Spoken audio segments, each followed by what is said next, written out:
నిమ్మకాయ దండలు నిలువెత్తు వేయంగా కుక్కీలం పగలు పూనలేవంగా నిమ్మకాయ దండలు నిలువెత్తు వేయంగా కుక్కీలం పగలు పూనలేవంగా దుక్కా గులాలు వేసి సక్కాని పూజలు చూడు చూడు చూడు చూడు చూడు చూడు దుర్గమ్మ చూడు భక్తుల నడుమ భావాని చూడు చూడు చూడు దుర్గమ్మ చూడు భక్తుల నడుమ భావాని చూడు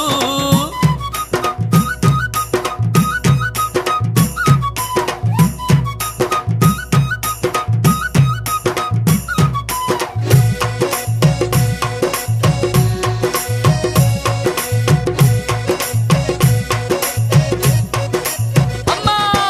బంగారు బిందల్లా గంగ నీళ్లు తెచ్చి అమ్మా భవానికి అభిషేకం చేయంగా బంగారు బిందల్లా గంగ నీళ్లు తెచ్చి అమ్మా భవానికి అభిషేకం చేయంగా చల్లాటి నీలాన్ని సంబరపడుతుంది